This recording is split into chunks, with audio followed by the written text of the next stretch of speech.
માનનીય સાંસદ શ્રી સંજય સિંહને આજે માનનીય સુપ્રીમ કોર્ટે જામીન આપી દીધા છે।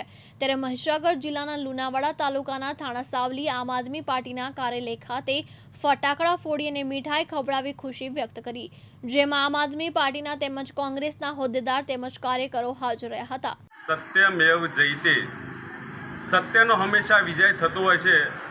એવી જ રીતે ગઈકાલે ઈડી દ્વારા અને ભારતીય જનતા પાર્ટીના ઇશારે મની લોન્ડરિંગ કેસ ખોટો આરોપસર દિલ્હીના મુખ્યમંત્રી અરવિંદ કેજરીવાલજી તેમજ સંજયસિંહ, મનીષ સિસોદિયાજી અને સત્યેન્દ્ર જૈનજી જે 4 નેતાઓને ભારતીય જનતા પાર્ટીના ઇશારે જે કેસ કરવામાં આવ્યો હતો અને એરેસ્ટ કરવામાં આવ્યો હતો, ગઈકાલે એમાં સંજયસિંહને જામીન મળી ગયા છે। એનો સીધો મતલબ છે કે જે મની લોન્ડરિંગ કેસ છે એ બિલકુલ ખોટો છે।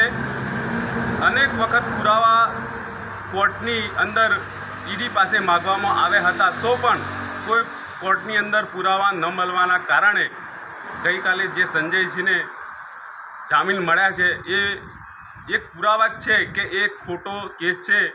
અમને વિશ્વાસ છે કે આવનારા દિવસોમાં પણ અરવિંદ કેજરીવાલજી, મનીષ સિસોદિયાજી અને સત્યેન્દ્ર જૈનજી પણ નિર્દોષ જાહેર થશે।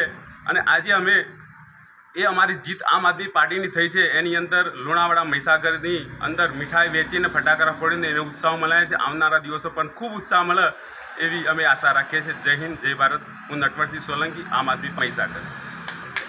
વિખા ખાંટ, દિવ્યાંગ ન્યૂઝ, લુણાવાડા, મહીસાગર।